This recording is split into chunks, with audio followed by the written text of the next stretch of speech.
ஸ்ரீ குருப்பியோ நமஹ. ஸ்ரீ மகாபரிவாஜனம். இன்னைக்கு தெய்வத்தின் உடல் பாகம் 4 அத்வைதம் என்ற தலைப்பில் பெரிவா சொல்கிறத மேலே வாசிக்கிறேன். இது பக்கம் 611 ஆரம்பிக்கிறது. அத்வைதம் தவிர அனைத்திலும் துக்கம். சிருஷ்டியிலே ஈஸ்வரன் சாஸ்வத ஆனந்தம் தருவதாக ஏதொன்றையுமே படைக்கவில்லை. அவனே தரிசனம் தந்தால் கூட அது சர்வகால ஆனந்தமாக இருப்பதில்லை.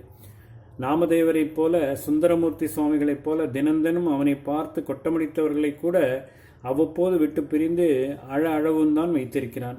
கிருஷ்ணனுக்கு ராதை உயிர் என்கிறார்கள். அவளையும் விரகத்திலே அப்படியே தேகமே சிதறிப்போய் விடுகிறார் போல துடிக்கத்தான் விட்டிருக்கிறான். ஆசைப்பட்டால் அழுதுதான் ஆகணும் என்றே இப்படியெல்லாம் வைத்திருக்கிறான். அவனை வெளியிலே வேறாக வைத்து ஆனந்தப்படுகிற வரை அதுவும் சாஸ்வத சுகமில்லை. அத்வைதம் தவிர எல்லாம் துக்கம்தான் என்று காட்டவே இப்படி பண்ணுகிறான் போல் இருக்கிறது.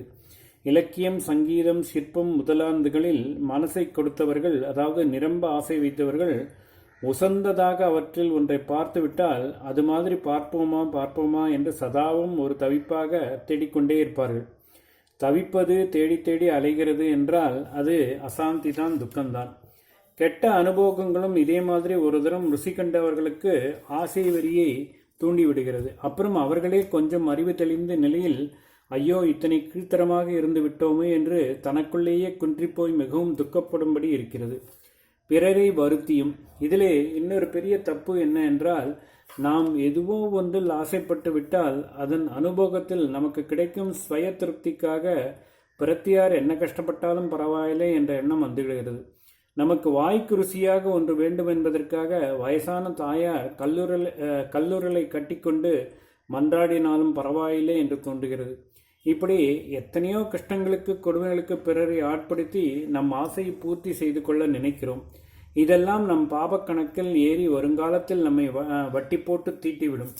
இந்த விஷயத்தை ஆலோசித்து பார்க்கும்போது பிறர் கஷ்டப்பட்டாவது நாம் திருப்திப்பட நினைக்கிறோம் என்பது நமக்கே தெரியாத விதத்தில் ரொம்பவும் நல்ல உத்தேசங்களில் கூட எத்தனை சூதாக இதைத்தான் மாயை என்பது வேலை செய்கிறது என்று தெரிகிறது.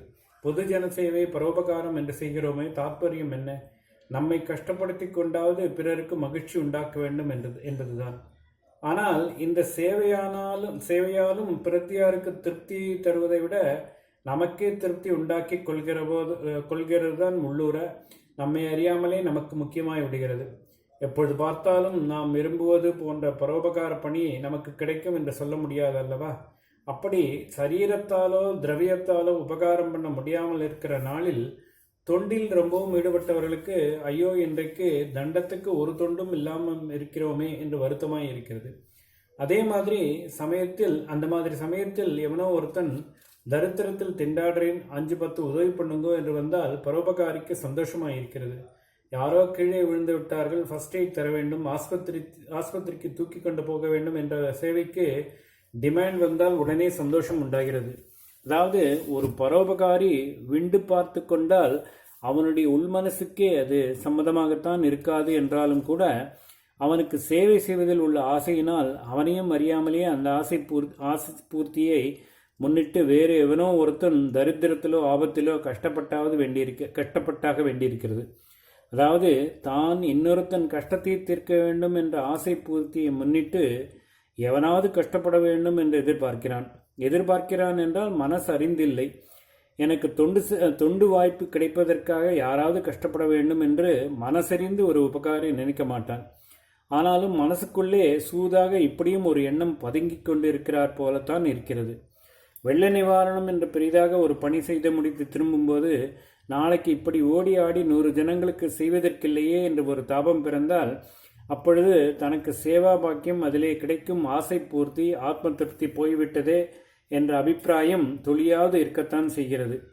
சேவை மாதிரி உத்தம விஷயமாக இல்லாமல் கெடுதலானவற்றில் ஆசை உள்ளபோது இந்த அபிப்பிராயமே நன்றாக பலமாக வெளிப்பட்டு பிறரை மனசறிந்து கஷ்டப்படுத்தியாவது ஸ்வய ஆசையை பூர்த்தி பண்ணிக்கொள்ள வைக்கிறது. எதுவோ ஒன்றில் நாம் ஆசை வைத்துவிட்டால் அது நம் கையை விட்டு போகிற போது நமக்கு அந்த ஒன்றில் ஏற்படும் மன திருப்தியை நினைத்து பிரத்தியார் கஷ்டப்பட்டாவது நமக்கு அது மறுபடியும் கிட்ட வைக்க வேண்டும் என்று நினைத்து விடுகிறோம். இப்படி அநேக தப்பு எண்ணங்களை ஆசை உண்டாக்குகிறது. இதுவரை ஆசைப்படுகிறவர் ஆளாகிற கஷ்டம் துக்கங்களையே பற்றி நிறைய சொன்னேனே. ஆசைப்படுகிறவர்களால் மற்றவர்களுக்கு ஏற்படும் கஷ்ட துக்கங்களை பார்க்கும்போது இது ரொம்ப அல்பமாகி விடுகிறது. ஆசையினால் எத்தனை கொலைகள்! சாம்ராஜ்யத்தை விஸ்தரிக்க வேண்டும் என்ற ராஜாக்கள், ராஜா மாதிரியான ஹிட்லர், முசோலினி போன்றவர்கள் ஆசைப்பட்டால் எத்தனை லட்சம் உயிர்கள் சாக வேண்டியிருக்கிறது. நடக்கிற அத்தனை கொலையும் கொள்ளையும் ஸ்திரீகளை பலாத்காரப்படுத்துவதாக மற்ற மோசடிகளும் ஆசையினால் தானே. தன்னுடைய ஆசையினால் மற்றவருக்கு இழைக்கும் இந்த துன்பங்கள் ஒருவனை சும்மா விடுவதில்லை. அவையெல்லாம் அவனுக்கு பாபக்கணக்கில் ஏறி ஒட்டிக்கு இரட்டியாக அவனை நரகலோகத்திலும் மறு ஜென்மாக்களிலும் பழிவாங்கத்தான் செய்யும். ஓம் ஸ்ரீ குருப்யோ நமः. ஸ்ரீ மகாபரிவாஜனம்.